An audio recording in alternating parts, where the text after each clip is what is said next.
We are now approaching 8 years since the total disaster of Billy McFarland's first FYRE Festival. However, unfortunately, the story just continues to get worse. And with a sequel, FYRE Festival 2, officially selling tickets as we speak, this is the full FYRE failure, starting back where it all began. The FYRE Festival, the world's most infamous and disastrous music festival ever. Originally marketed as a luxury music festival in the Bahamas, complete with private jets and yachts, beachfront villas, meals prepared by celebrity chefs, and the world's biggest models and influencers promoting it, but actually turned into leftover hurricane tents, cheese sandwiches, no music, and hundreds of guests left stranded on an island in the middle of nowhere, with limited food, water, and plumbing. The FYRE Festival is easily one of the most well-known failures in the history of music festivals, and took place 4 years ago to this day, April 28th, 2017. I'm going to be going through every crazy little thing that happened with this fraudulently marketed music festival, the FYRE Festival.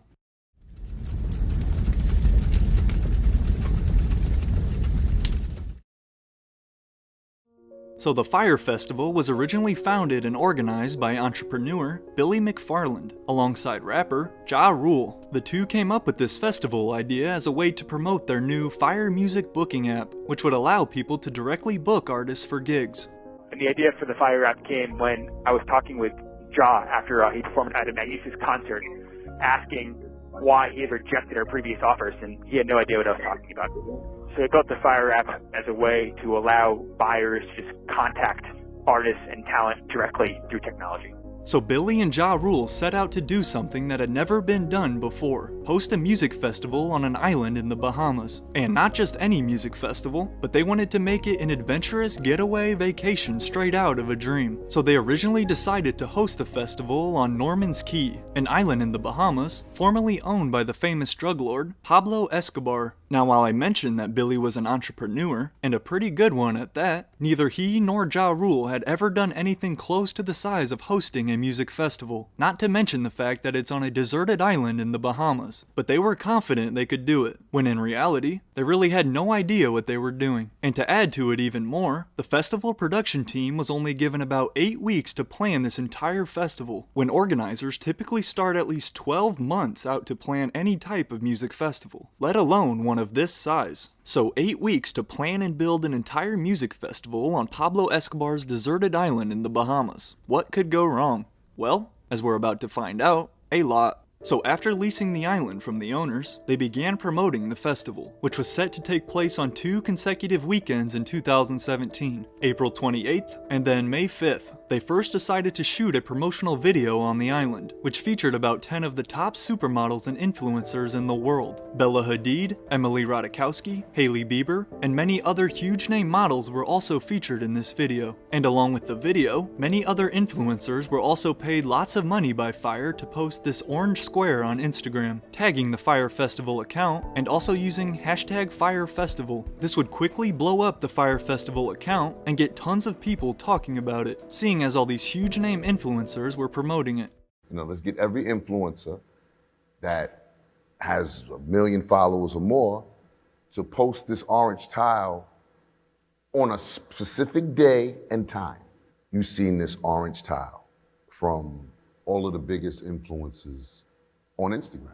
Another one of those influencers to post the orange square was Kendall Jenner, who was actually paid a mind-blowing $275,000 for just that one post. But while these posts did create a lot of excitement for the festival, they also began creating a lot of confusion. It made it seem like all of these models were actually going to be attending the festival, when in reality, they weren't. But the promotional video was basically just a bunch of shots of these hot models in bikinis on the beach, showcasing the crystal clear water in the Bahamas. It also created a lot of confusion because the video featured no actual shots of the festival site or setup. The video also stated, the best in food, art, music, and adventure, which as we would later find out, was definitely not the case. Now, when Billy first leased this island from the owners, he was given very strict instructions not to mention Pablo Escobar's name at any point. And what does this very first promotional video say?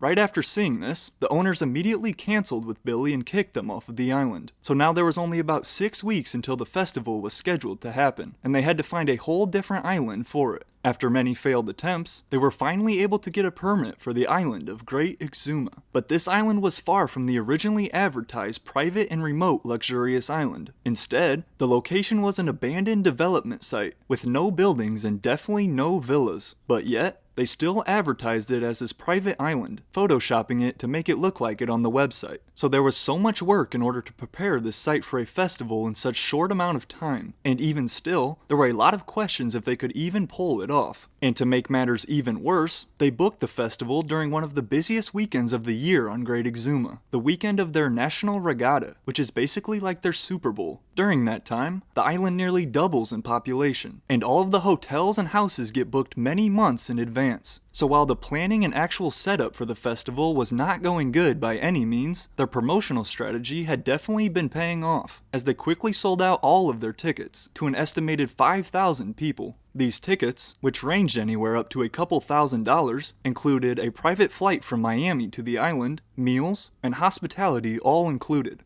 Access to the festival in the Bahamas, we get lodging, which was promised to be an 8-person villa, like an 8-person house. We get food, and we get a private jet from Miami to the Bahamas. You could choose from, quote, luxurious beachside accommodations to basically Airbnb beachfront villas, which actually didn't exist. So for the 500 people who ordered these beachfront villas, they needed to find places to house them. And along with that, they also oversold the lodge tent packages as well. So another 350 people also had nowhere to stay. And the influencers that were actually going to be attending the festival were promised that they would get their housing for free, and were promised a 1-bedroom, 3-person beachfront villa, which again, did not exist. So with only a few weeks until the festival was scheduled to go on, there were new problems and obstacles popping up every single day, really every single hour. The production team insisted that Billy start cutting the influencers, since again they weren't even paying for housing, but Billy was very set on them coming. Billy would not take no for an answer, nor would he take any advice either. I had really smart people around me, and I could have just sat everybody down and said, look guys, here's the reality of the situation. But I had this inflated concept that I could keep figuring it out. And the fact that we did keep figuring it out somehow or some way is what made the failure that it was.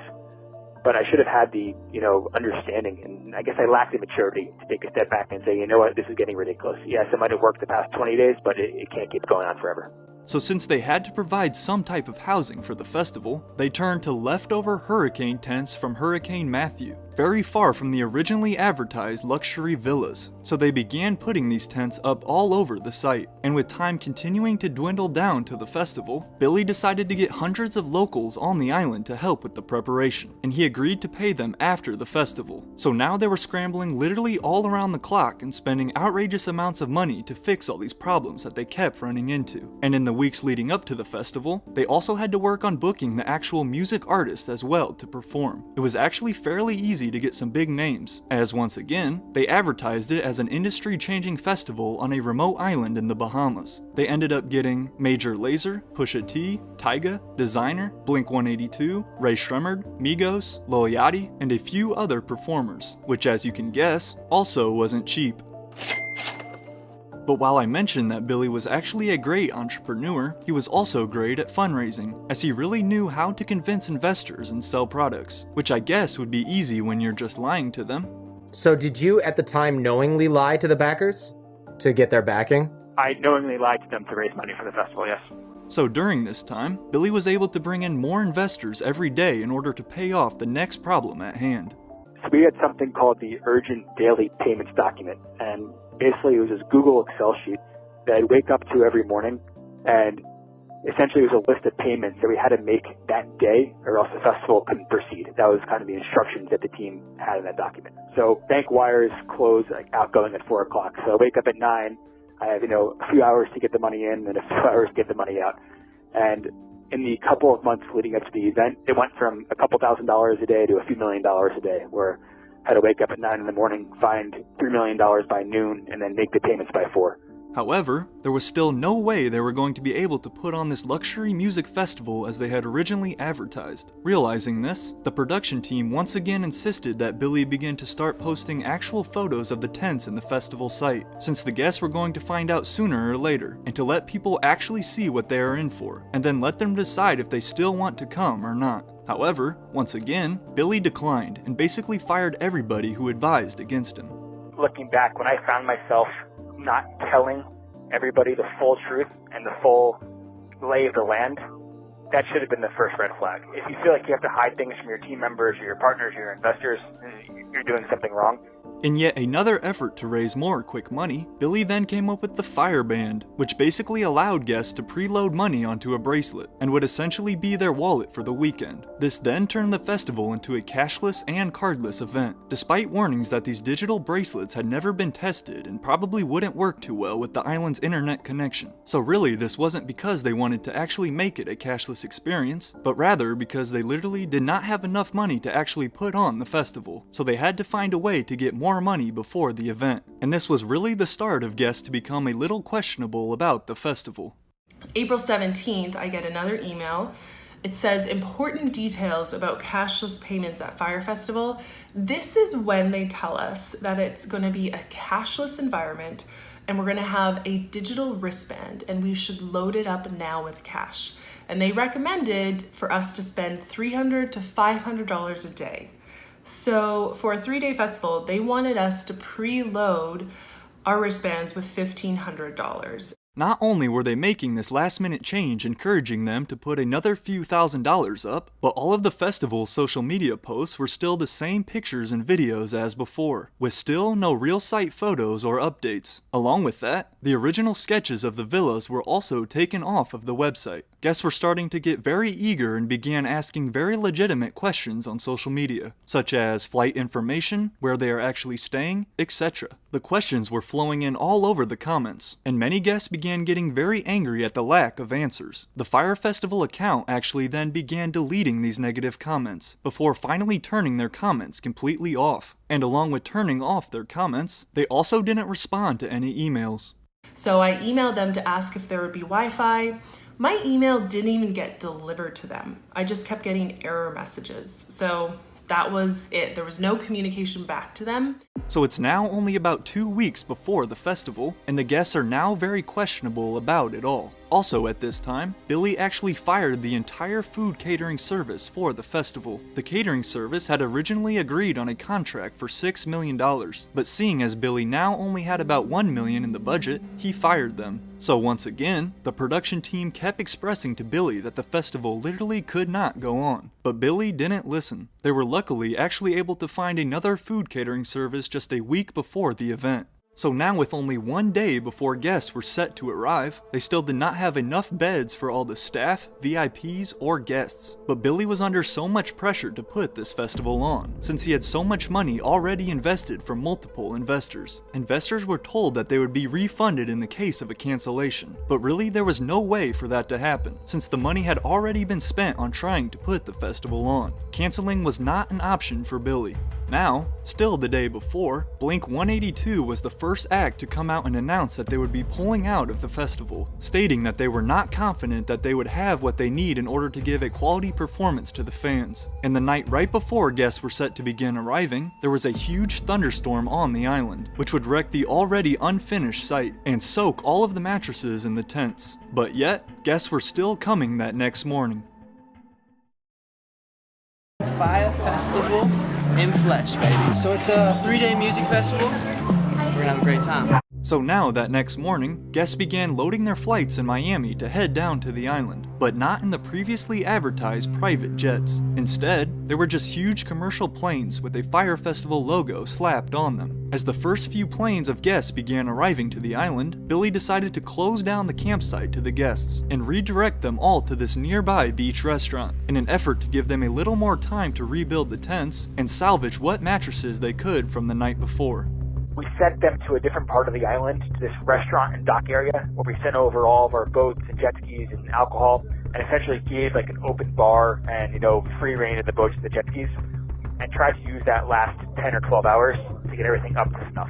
So all of these buses then began dropping loads of guests off at this random restaurant on the island, which the guests thought was just the first step of this FYRE Festival experience. The guests were then held at this restaurant for about 6 hours, basically just downing alcohol. And also keep in mind, the guests were also not paying for any food or drink, since it was supposed to be an all-inclusive experience. So after a while, the guests began getting impatient, asking the restaurant workers where to go next, where their luggage was, and how to get to their luxury villas. And these random restaurant workers had no idea what to tell them.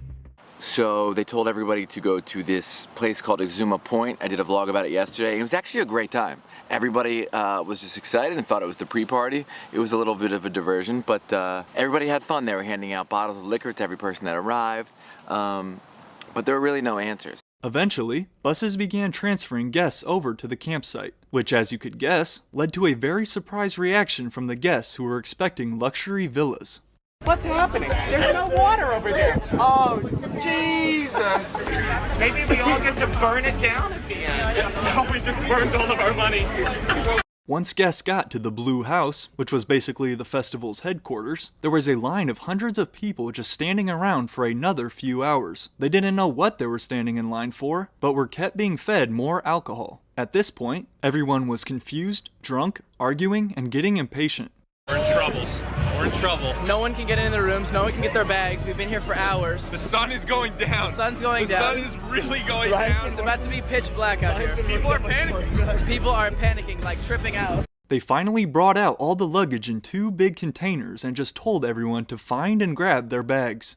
They brought out the luggage in 2 big containers, like truck containers, like 18-wheeler containers, and they just said, everyone grab your bag, and apparently it was just a frenzy. From there, Billy actually came out and just said, everybody who ordered a villa just go grab a tent. This led to chaos, and hundreds of people having a free-for-all to go sprint and claim a tent.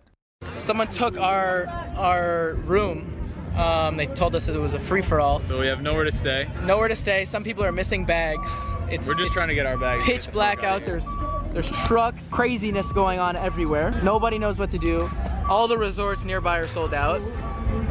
It's an actual disaster. People began hauling mattresses from tent to tent, trying to find ones that weren't soaked from the rain. It all basically turned into barbaric looting. So at the end of the night, all of the tents were full, and there was only 1/3 of the total guests that would be coming the next day. And as for the tents, well, Just basically mattresses laying on the ground, wrapped in plastic. The ground, they had laid down carpet in the tent, but it was soaking wet. Like you would step on the carpet and a pool of water would like surround your foot. At this point, word began getting out on social media about just how disastrous this festival actually was, and how unprepared they were. Welcome to the crazy, fucking ridiculous, awful, crazy, ridiculous life of Dylan, where today's episode, I am stranded in the Bahamas. Most famously, this tweet by a guest on the island, showcasing literally a cheese sandwich that they were fed as a meal. This tweet began going viral all over the internet. Then at this time, all of the other musical acts began canceling, and Billy finally began realizing that the festival could no longer go on. But up until the last second, I believed incorrectly we could pull it off, and obviously I was wrong. He had gone from a potentially world-changing entrepreneur to now a viral joke, and the FYRE Festival was officially canceled. FYRE Festival is officially canceled.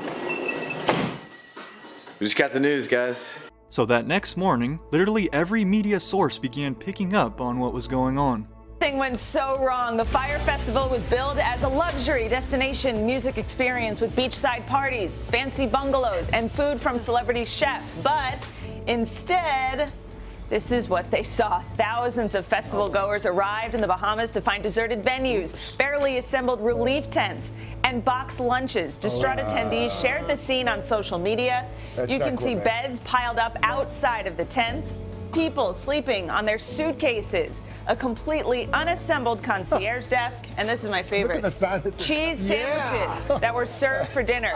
And the FYRE Festival came out and released this statement saying, "Due to circumstances out of our control, the physical infrastructure was not in place on time, and we are unable to fulfill on that vision safely and enjoyably for our guests. The festival is being postponed until we can further assess if and when we are able to create the high-quality experience we envisioned." But in reality, the circumstances were entirely in their control, and they just totally blew it. So then they no longer let any guests in, and then began flying everybody back to Miami. However, there was not enough planes to take everybody back, so many guests were actually locked in the airport overnight, with no food, water, or air conditioning. And also remember, the event was totally cashless, so guests never had any money for stuff like taxis or food. Where are you staying now? We don't even know. We're stranded. You're stranded? We're stranded, waiting on flights to get here. They're all delayed. No! When are you supposed to be flying home? We don't know. No idea. We might sleep on the beach. Once they were finally able to get everybody back off the island, then came the locals. All of those hundreds of locals who had helped set up the festival began an angry mob demanding that they get paid. They even started putting hits out for people, including Billy. However, at this time, Billy was nowhere to be seen, and for the other workers, it basically turned into a save-yourself type of situation. They began packing all of their belongings and quickly fleeing the island as well. But the damage had already been done to the island of Great Exuma, as the local workers were never paid, and the restaurant that provided all of those meals never was either. FYRE Festival also came out and announced that guests either have a choice of a full refund or VIP tickets to the next year's festival. V1 has failed, so how we're solving this is, first, all guests have been taken home safely on planes. Next, everybody is being refunded for their ticket purchase. And then everybody is getting a comp ticket to FYRE Festival 2018. That 2018 festival, thankfully, never happened. And as for Billy, both him and Ja Rule were sued for $100 million in a class action lawsuit on behalf of the festival attendees.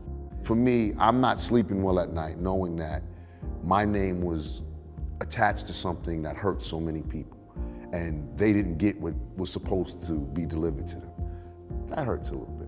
Billy was also charged with multiple accounts of fraud, and back in 2018, he was sentenced to 6 years in federal prison. The man behind that highly publicized Bahamas Music Festival that fell flat. Concert goers stranded with little to eat and just tents to sleep. The FYRE Music Festival creator now arrested and charged with wire fraud in a separate case. Overall, I think we can see just how poorly this festival was executed. What actually seemed like a decent idea had no chance of actually succeeding in that short amount of time, or with the way Billy handled any of it. I think the biggest mistake before I went awry was just setting an unrealistic time frame for the festival. Had we given ourselves a year or two, and had I, obviously not made the terrible decision to lie to my backers, I think we could have been in a better place. But regardless, the mistakes that I made are what made things go wrong. So that's where things started and ended. You would think that he would have made sure that he had enough money and could actually put on the festival itself before beginning to pay all of those influencers crazy amounts of money. I think one of the hardest things to swallow is realizing that you put people in situations that legitimately impact their life for a significant period of time. And there's no excuse, and I'm sorry for that. The aftermath of FYRE Festival. So let's start right when they announced that the festival was cancelled, on April 28th, 2017, now almost 5 years ago, as the FYRE Festival team would officially put out this statement, saying, "Due to circumstances out of our control, the physical infrastructure was not in place on time, and we are unable to fulfill on that vision safely and enjoyably for our guests. The festival is being postponed until we can further assess if and when we are able to create the high-quality experience we envisioned. But as I also stated in my previous documentary, the circumstances were entirely in their control and they just totally blew it. So then, right after it was announced that the festival had officially been canceled, FYRE Festival is officially canceled. We just got the news, guys. co-founder Ja Rule would post this statement on Twitter, saying, "I wanted this to be an amazing event. It was not a scam as everyone is reporting." Stop the cap. Stop the cap right now. Stop the cap. I don't know how everything went so left, but I'm working to make it right by making sure everyone is refunded. I truly apologize as this is not my fault, but I'm taking responsibility. I'm deeply sorry to everyone who was inconvenienced by this. But as the news of just how disastrous this festival was began to spread, as well as the outrage from the attendees began to grow, the next day co-founder Billy McFarland would come out and say this. V1 has failed, so how we're solving this is first, all guests have been taken home safely on planes.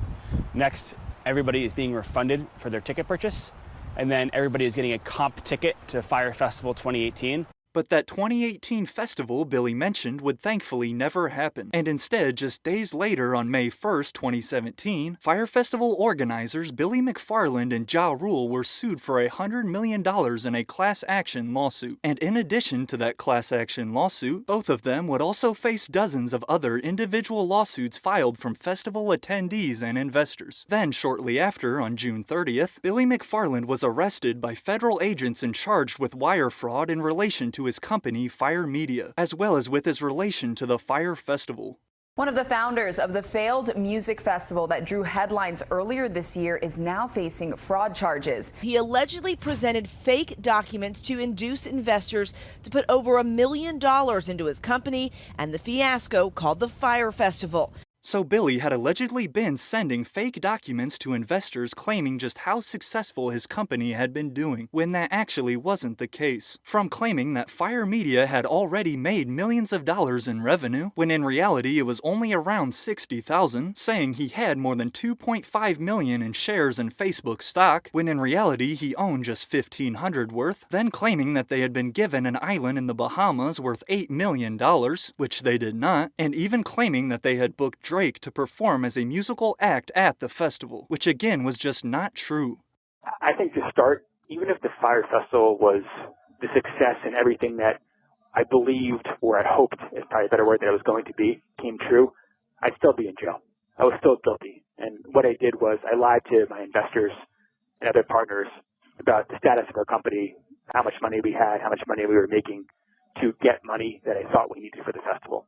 So at this point now, Billy was facing up to 4 years in federal prison. But the story definitely doesn't stop there. After Billy would be released on $3,000 bail on July 1st, he would then claim just how broke he was, and then moved out of his luxury apartment and then into his parents' basement in their New Jersey home. However, despite again claiming that he was now broke, Billy was still living large while out on bail. As shortly after, Billy would ask a few of his friends, those that he had left, to come meet up with him in this luxury 1,400-foot private penthouse hotel he was staying at in New York City. And not just his few friends, but Billy would also reach out to Frank Tribble Jr., a young 23-year-old entrepreneur who supposedly worked for a company called NYC VIP Access. And Billy basically told him the current situation, that he's in some real hot water due to the failure of his festival, but also that Billy wanted Frank to join him and kind of become the new face of the FYRE company. And the two of them got right to work, as again, despite being literally out on bail, Billy went right back to his scamming ways. Starting in December of 2017, all of the FYRE Festival attendees on the email list would begin receiving emails, all sent out from a company called NYC VIP Access. And these emails would include offers to many huge upcoming events, such as tickets to the 2018 Masters Golf Tournament, VIP passes to the upcoming Coachella, courtside tickets at Madison Square Garden, tickets to the 2018 Met Gala, and much more, all being sent from a guy named Frank, and all following that familiar same theme of the FYRE Festival, offering access to the billionaire lifestyle on a minimal budget. However, this time a lot of the festival attendees who were receiving these emails would become very suspicious, as this time it really seemed too good to be true, and some of them, like tickets to the Met Gala, were just clearly a scam, since you have to be invited to the Met Gala and they don't even sell tickets. But Billy and Frank wouldn't stop at just these emails. They even took it a step further and started actually calling these people on the list. And according to the FBI, over 15 people they reached out to would pay them over $100,000 for tickets, which again didn't even exist. So then in June of 2018, after word had started getting around that this was clearly another scam targeting the FYRE Festival attendees, Billy McFarland would be rearrested and charged with 5 felonies, including wire fraud, money laundering, identity theft, obstruction of justice, crisis, and witness intimidation after he warned people not to talk to the FBI, and Billy would then be sentenced to 6 years in federal prison.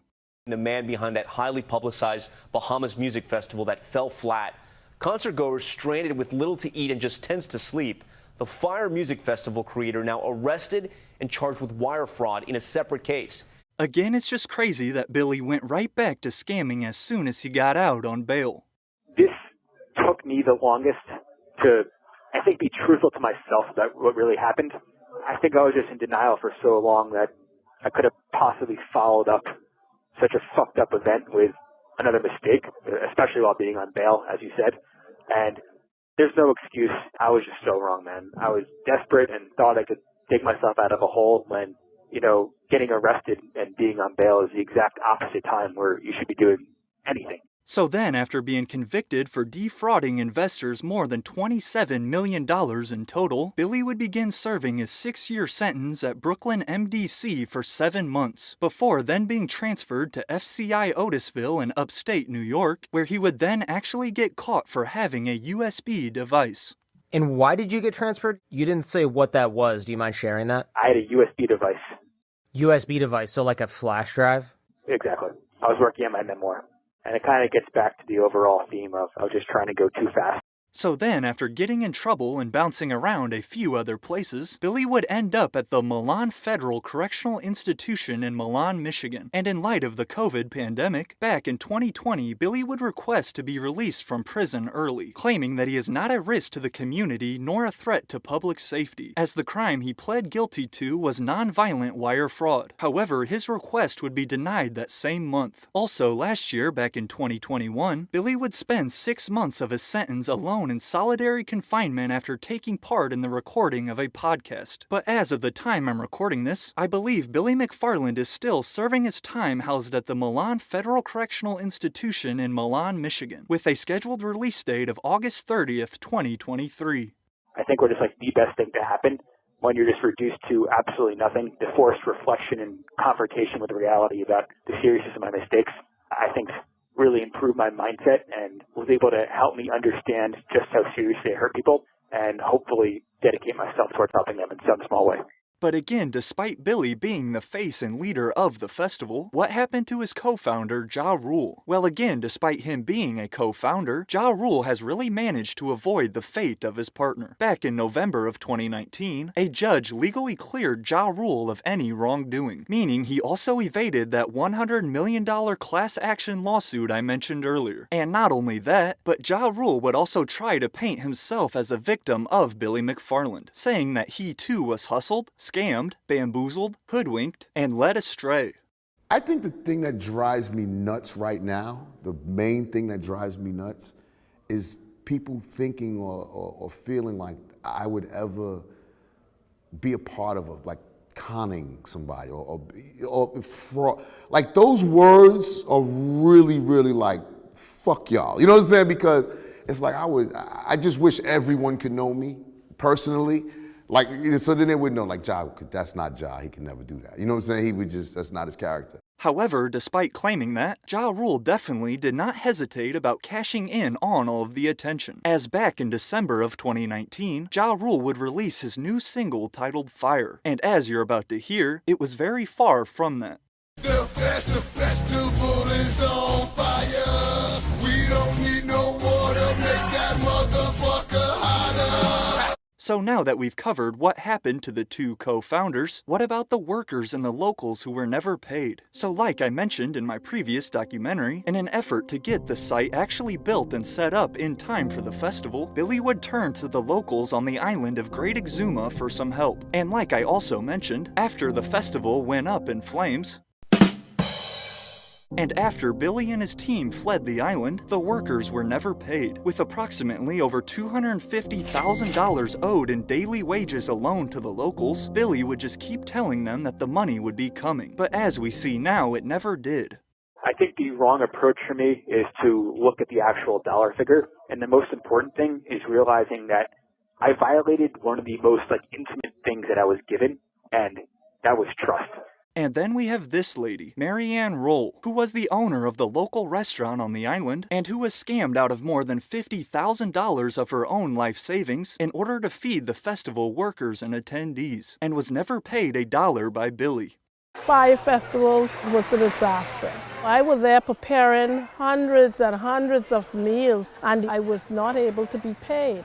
Out of savings, I'm sure I've spent more than $50,000 in bills that I am still trying to, overcome at this time. However, after word began spreading online about her heartbreaking situation, people began donating to a GoFundMe campaign that was set up to help raise money for Marianne and her. And back in 2019, this GoFundMe page would raise over $200,000 to help compensate her for her loss. However, understandably, today Marianne does not like talking about the FYRE Festival and has said that she just wants to erase it from her mind forever. Now, as for the influencers and celebrities who Billy would allegedly end up paying almost $2.5 million to for them to promote this, all of the other influencers would also face some backlash as well, as another one of the world's biggest supermodels who promoted this festival, Bella Hadid, would post this on her Twitter, saying, "I just wanted to address FYRE Festival. Even though this was not my project whatsoever, I do know that this has always been out of great intent and they truly wanted all of us to have the time of our lives. I agreed to do one promotion, not knowing about the disaster that was to come. I feel so sorry and badly because this is something I couldn't stand by. Although, of course, if I would have known about the outcome, you would have all known too." Then Kendall would also eventually speak about it too with the New York Times, saying, "You get reached out to by people to promote or help and you never know how these things are going to turn out. Sometimes it's a risk. I definitely do as much research as I can, but sometimes there isn't much research you can do because it's a starting brand, and you kind of have to have faith in it and hope it will work out the way people say it will. You never really know what's going to happen." But her and everyone else who promoted the festival would face lawsuits as well, and Kendall Jenner would end up agreeing to pay a $90,000 settlement for her involvement in promoting the FYRE Festival.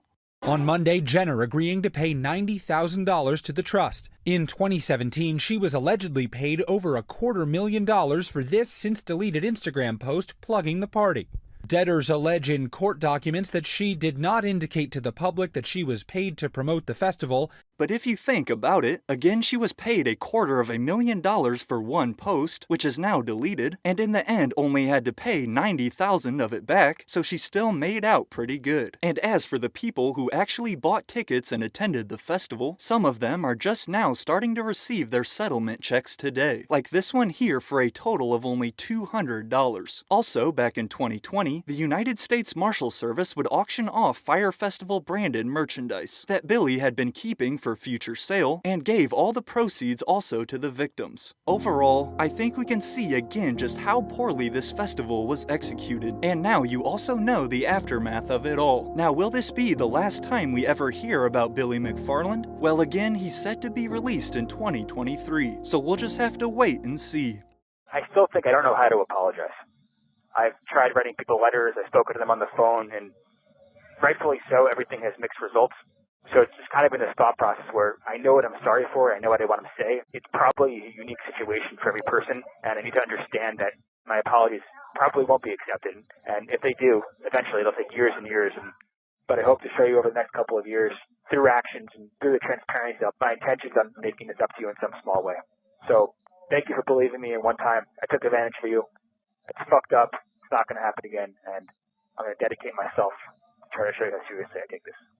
Alright, so you may notice that a few of my dates are wrong throughout this video. That's because this is actually a compilation of 4 FYRE Festival videos I made over on my main channel, 1111. But with that being said, the videos still flow really well together, and the story definitely doesn't stop there. So let's keep on learning about the insane Billy McFarland.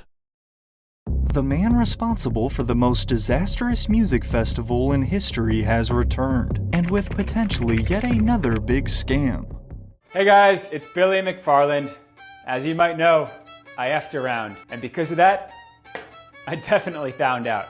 You might have guessed, but I'm working on something new. This time, it's a little crazier, but a whole lot bigger than anything I've ever tried before. FYRE Festival co-founder Billy McFarland was released early from federal prison back in March, after being sentenced to 6 years on multiple charges. While now still on probation for another 3 years, Billy has recently announced his new business venture. FYRE, kind of an ironic name in itself, is Billy McFarland's latest attempt to pay back the roughly $26 million he owes in restitution to investors, vendors, and FYRE Festival attendees. Billy plans to return to the Bahamas with this new treasure hunt adventure, also inviting the Nelk Boys to join him on his first trip back. When I go back to the Bahamas for the first time, I'd love for you guys to be there to capture the content and be the first ones to return, boots in the ground.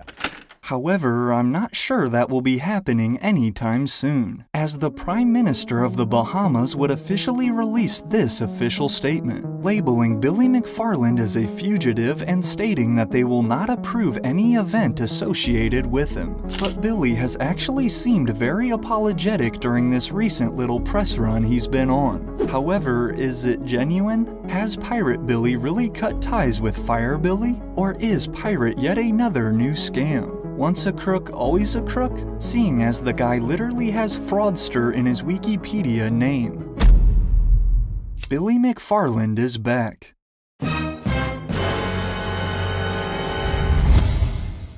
Billy McFarland was greeted by the FBI the morning after returning from the cancelled FYRE Festival. Now, I won't be going into much details on the actual festival itself, seeing as I've already done a whole documentary on it, as well as another video on what took place following the disaster, so make sure to check those out too if you haven't yet. However, there is now one piece of incorrect information in my Aftermath of FYRE Festival video, because at the time I recorded it, Billy was scheduled to be released from prison next year in 2023. But Billy McFarland was released early on March 30th, 2022, much to the dismay of FYRE Festival investors. After being sentenced to 6 years back in 2018, Billy would only end up serving a total of 4 years behind bars, including 309 of those days in solitary confinement for recording a podcast over the payphone, which then almost landed him in a terrorist facility. They put me in, officially put the paperwork in to send me to like a terrorist facility. And I've since gotten out and like looked the facility up, and there's like a list of the inmates on like Wikipedia who are in that jail. And you know, I'd be one of like 3 non-terrorists there. I'm like, it's fucking scary.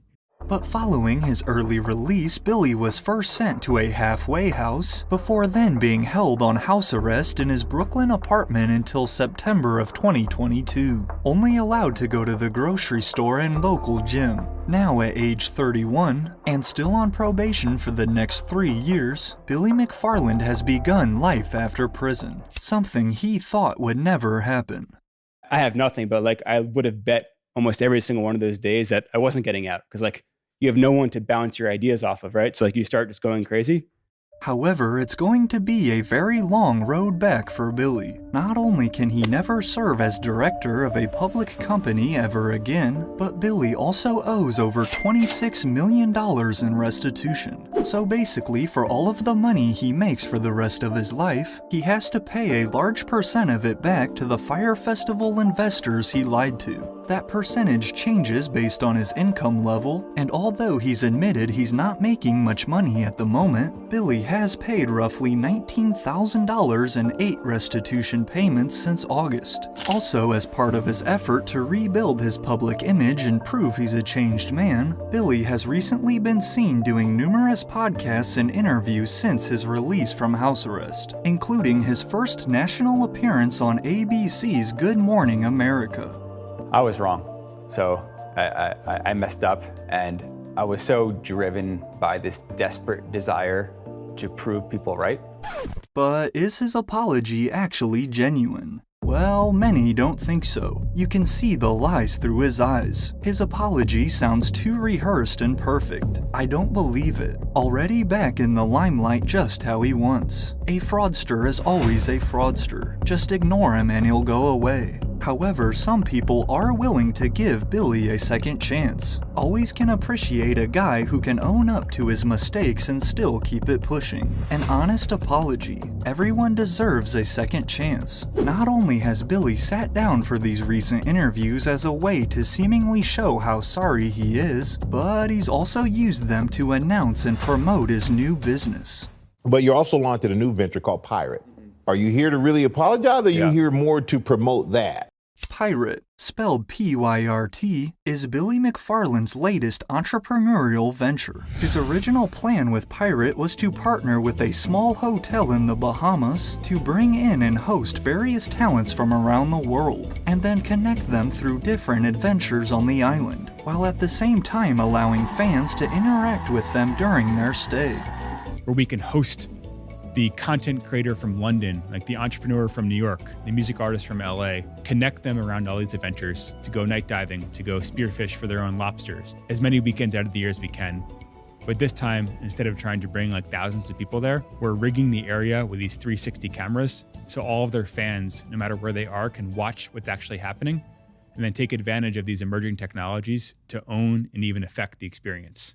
FYRE is still very early in its development, not only given Billy's current travel ban and probation, but also due to the lack of funding and money that Billy has at the moment. Looking here at the Pirate website, Billy is currently selling Pirate Crew jackets online for $250. Apparently, $50 from each jacket sold goes directly to recovery, which, going back to his restitution and garnished earnings, I'm assuming this is something Billy has to do whether he actually wants to or not. With the purchase of a pirate jacket, you also get, quote, instant access to experiences you never thought were possible and conversations with people you never thought were within reach. Until now, as well as instant daily access to Billy and other pirate crew through an exclusive members-only Discord, conversations with special guests and weekly adventures, and when Pirate is ready to set sail, you also get to be the first to gain entry. And this is just the beginning.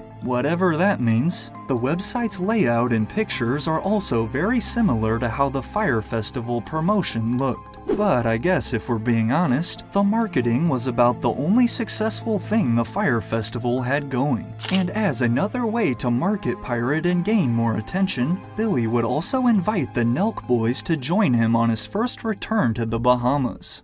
When I go back to the Bahamas for the first time, I don't know what's going to happen. I have to ask permission to go, but I'd love for you guys to be there to capture the content and be the first ones to return boots in the ground. I think full send, getting the reaction from the locals.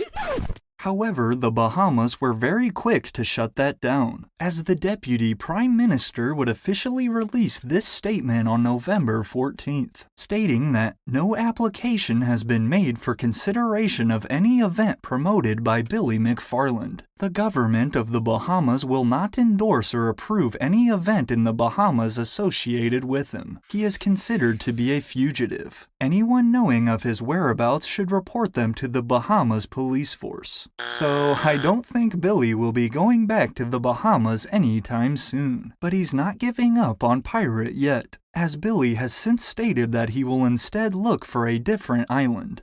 A few weeks ago, the Bahamas basically announced that I wasn't allowed back, which was super hard for me to hear.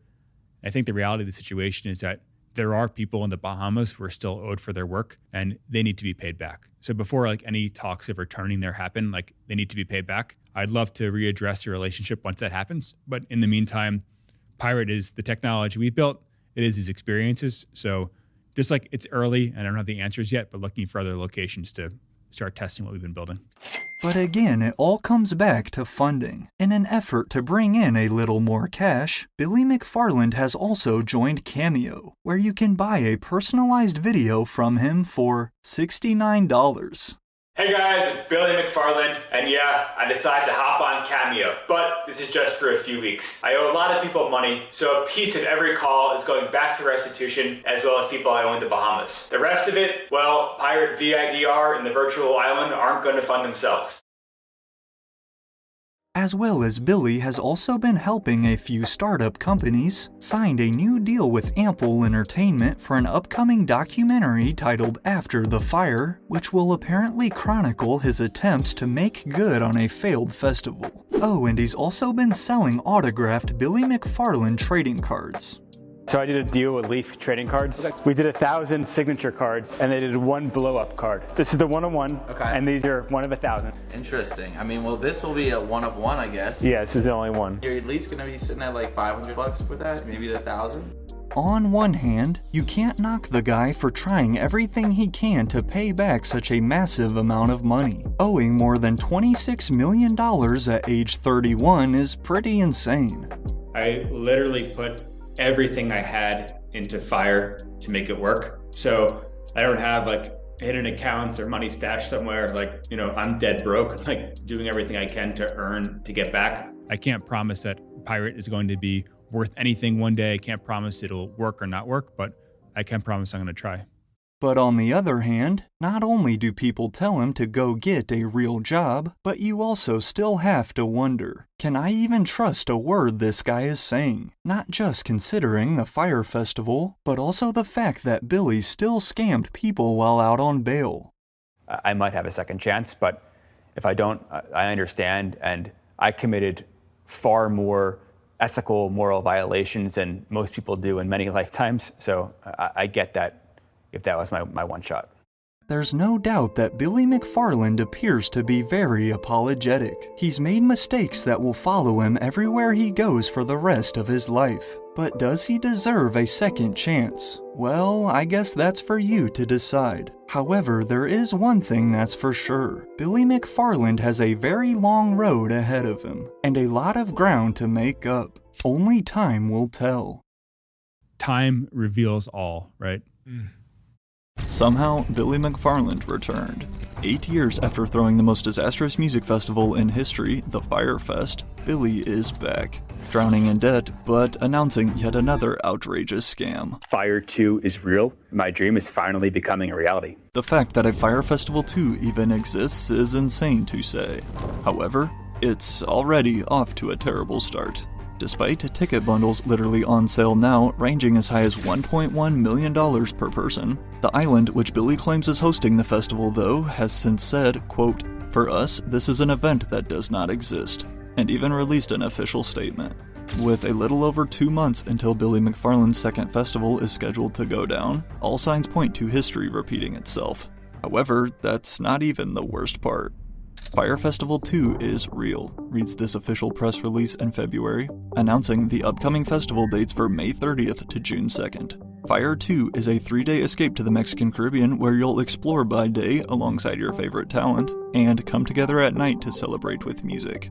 Now, if you're wondering what type of music though, and what specific artists will be performing, well, Billy himself doesn't know. And when asked if they've even been booked yet, considering no A-list names will ever come close to FYRE Festival after the first one, Billy then tiptoed his way around the question, answering this. You say we might have. Are any of these for sure haves? Are they booked? So I think what makes FYRE so cool is that we are selling the experience of FYRE. I want to be one of the first festivals that can sell out with no artists. But you do have them booked. We're announcing the artists over the next few months, so I'm not in charge of booking the talent. He can't even just say, yeah, we have artists booked, because he doesn't. He is doing the exact same thing again. Like, this guy, he is legitimately, to his core, a scammer and nothing else. And people keep giving him money. And he knows it. Look how happy he is. He doesn't care. Billy claims he is not in charge of booking the actual artists. Honestly, a good idea. But instead, according to their recent post, FYRE 2 is produced by Lost Nights, a premier live event producer with nearly 20 years of experience in crafting extraordinary one-of-a-kind experiences in remote and unique locations. Now, we'll look into just how legit this Lost Nights company is later on in the video, but there is no doubt that FYRE 2 will take place in a unique location, the middle of the ocean. If you take the exact latitude and longitude coordinates here from FYRE Festival 2's website, and then plug them into Google Maps, as we can see, it takes us to the middle of the ocean. The jokes write themselves.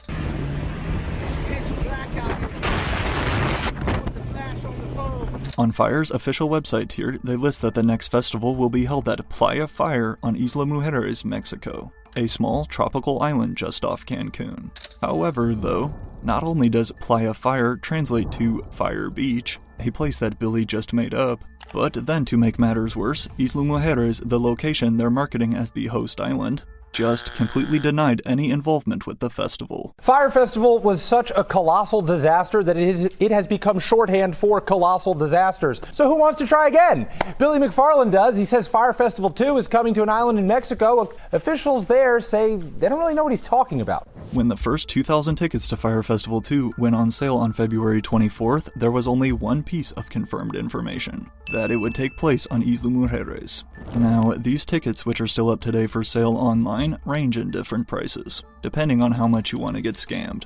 There are 3 main ticket options to choose from, each promising luxurious, unforgettable experiences. First, there's Ignite, which is general access and the lowest tier for $1,400, then Fuego VIP, and Phoenix, which is artist access. Or, if you'd rather, you can cash out on the Prometheus package for a slight $1.1 mil. That claims to grant access to your own private yacht. But not so fast though, because if you can remember, all of this sounds basically identical to the promises made of FYRE Festival 1 back in 2017. What was marketed all over the entire internet by social media's biggest influencers, including Bella Hadid, Emily Ratajkowski, Hailey Bieber, and of course Kendall Jenner, who is reported to have been paid a mind-blowing $275,000 for this one single Instagram promo post, despite successfully generating massive hype for their event. Billy's promise of luxury villas, gourmet fine dining, parties with models, and a once-in-a-lifetime music festival on the beach quickly turned into a viral disaster, destroying Billy's reputation forever.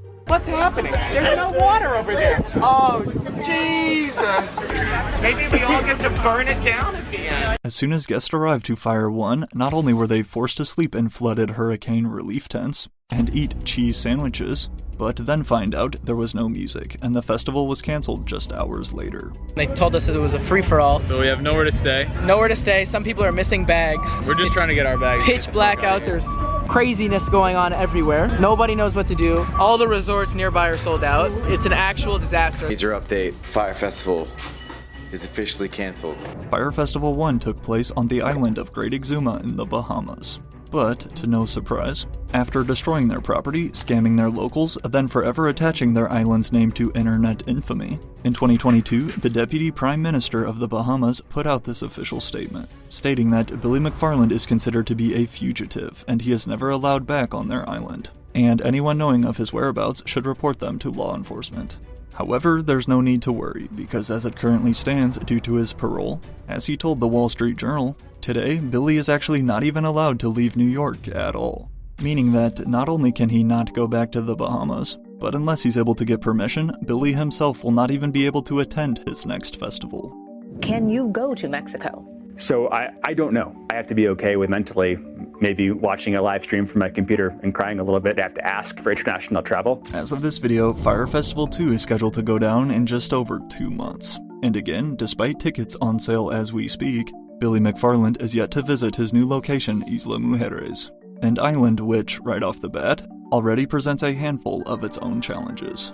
Exactly like the last island he chose, Isla Mujeres has limited infrastructure, especially compared to other major music festival destinations. With a population of less than 15,000 people, Billy's latest scam just keeps getting worse.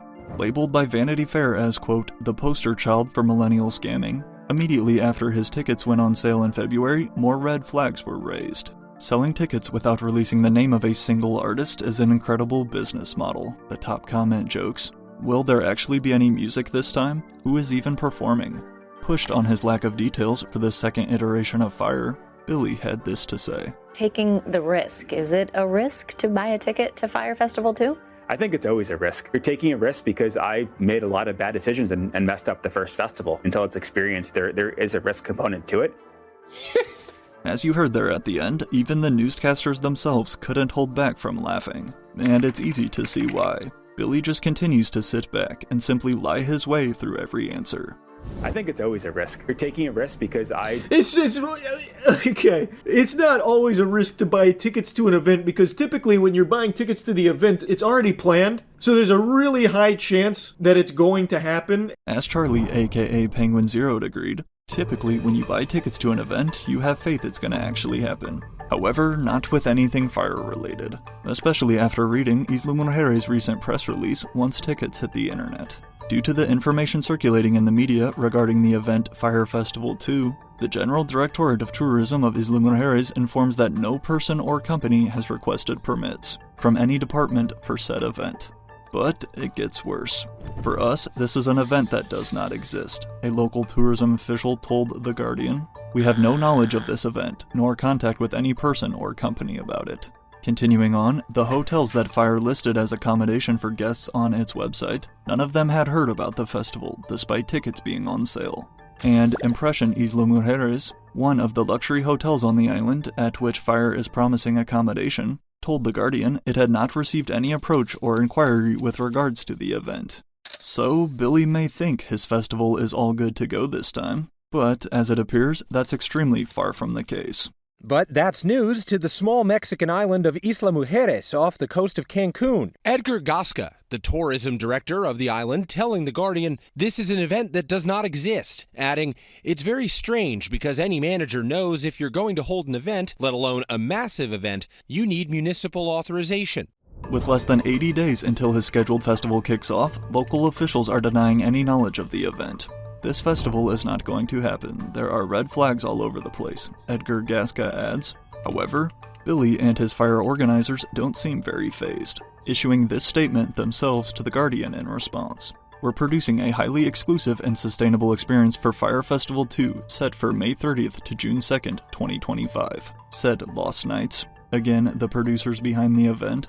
FYRE Festival 2 has secured top-tier private venues and hotels in partnership with our local allies, who have established communications with the corresponding authorities to ensure full compliance and flawless execution." Now, it's up to you what you want to believe, but to me, that sounds like just a bunch of big fancy words. And besides, who even is this Lost Nights company anyway? Lost Nights is the agency that will allegedly be handling production duties for FYRE Festival 2. According to their website here, Lost Nights is a premier event production powerhouse who specializes in curating and orchestrating dynamic concerts, festivals, and live entertainment spectacles. In the past, Lost Nights had almost exclusively produced events at Templo, an open-air electronic music venue in Mexico, and the company's CEO, Carlos Lopez, seen here, apparently also holds roles in a handful of local dance music festivals and concert series. Looking through their Instagram, they do appear to have experience building stages and putting on festivals. However, something interesting to point out though, is that they still have not posted once about FYRE Festival 2 on their page. And as people continue to ask unanswered questions about their involvement in the comments, they remain unseen. However, FYRE Fest 2 will no doubt be Lost Nights' biggest challenge yet, attempting to rebuild Billy McFarland and FYRE's reputation out of the mud. But if their statement to The Guardian wasn't enough to convince you to drop thousands of dollars on tickets, then came this video by Billy McScammer himself, clearly reading off a pre-written script. First, FYRE 2 is real. Second, we have incredible partners leading the festival. They're in charge of all the logistics, productions, and operations. This includes an incredible production team in Mexico who does not F around. There is no way they would ever take on a fake festival. 3, we have accommodations. Naturally, this was a huge point of emphasis given the issues surrounding FYRE 1. Our accommodations include contracts for the number of villas, yachts, and hotels. This very professionally filmed video statement should convince everyone that FYRE 2 will be better, one user jokes, ready for another Netflix documentary.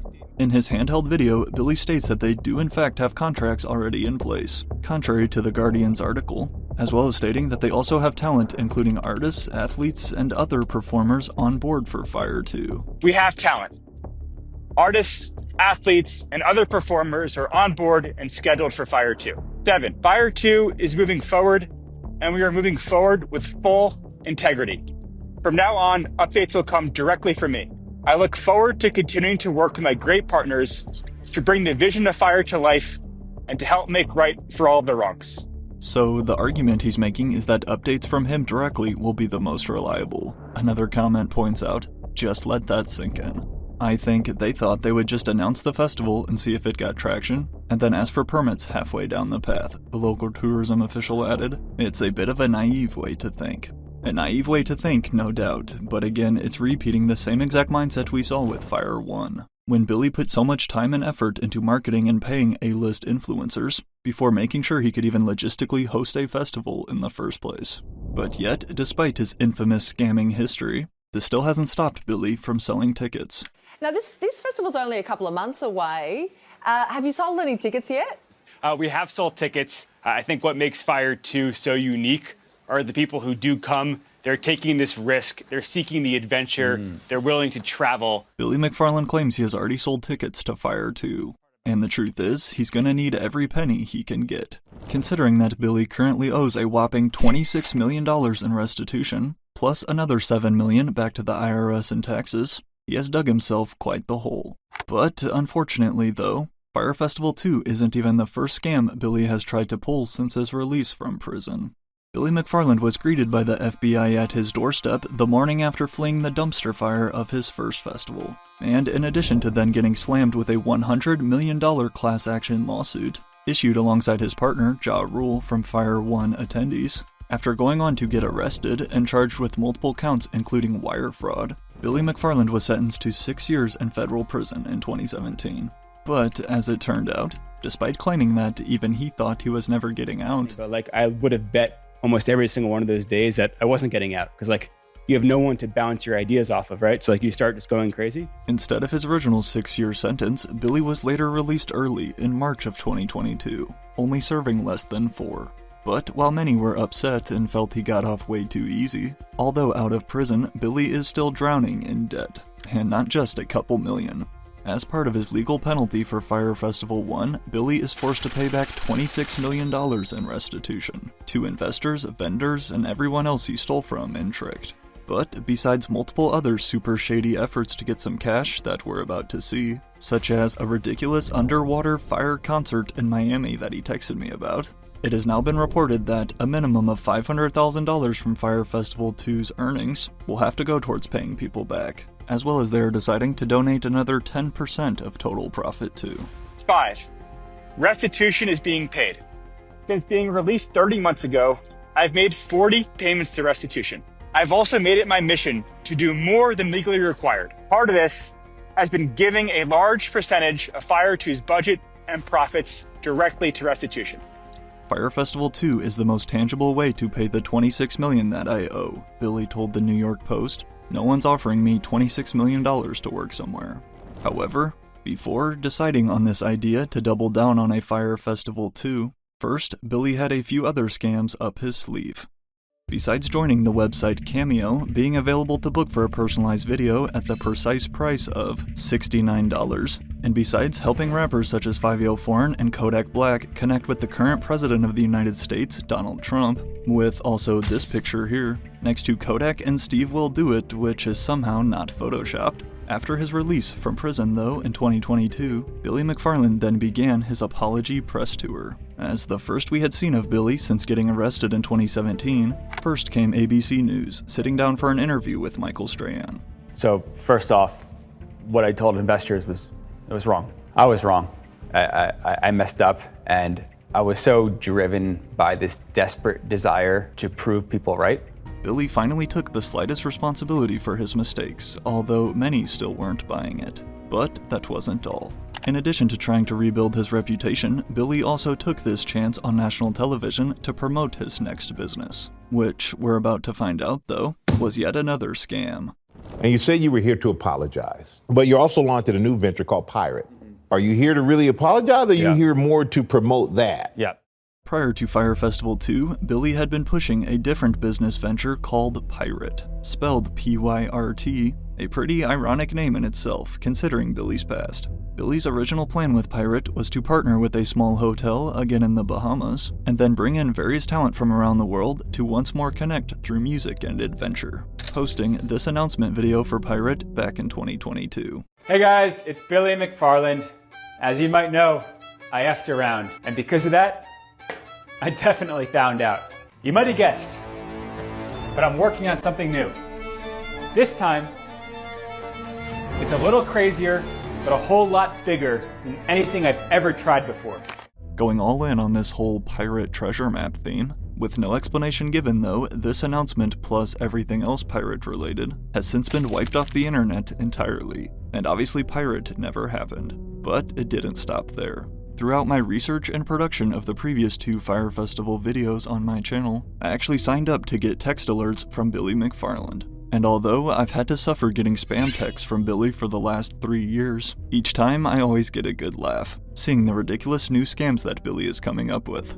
FYRE trips are back, reads this text I got 2 years ago. We're taking 30 people to the Caribbean for a long weekend. Want to come? Want your brand to pop this weekend? I'm jet skiing from Manhattan to the Hamptons with a bunch of talent for a promo video shoot. Hit me up if you want in. How long can you hold your breath? FYRE Survival Training is back with an underwater concert in Miami. FYRE Yacht Party, all attendees get private flights from NYC to the Hamptons. All of this is textbook scammer behavior. As we can see, not only is Billy clearly desperate for any money he can scrape, but if you can also remember from 8 years ago, this sounds exactly like what Billy tried pulling after FYRE 1, attempting to scam people instead over email, offering tickets to other various high-profile events in 2018, such as the Masters Golf Tournament or the Met Gala, which, by the way, doesn't even sell tickets. However, unfortunately the text kept coming. Next FYRE dinner Thursday in NYC. Text to RSVP. Needs swimmers who are ready to travel and are strong swimmers. The plane can hold 5 people, no further details given. As well as then, blowing up my phone with a bunch of recent texts about FYRE Fest 2 tickets on sale. Billy McFarland literally cannot stop scamming. I'm sure many people think I'm crazy for doing this again, Billy concludes in his latest press release, but I feel I'd be crazy not to do it again. The adventure seekers who trust the vision and take the leap will help make history. Billy McFarland will never change.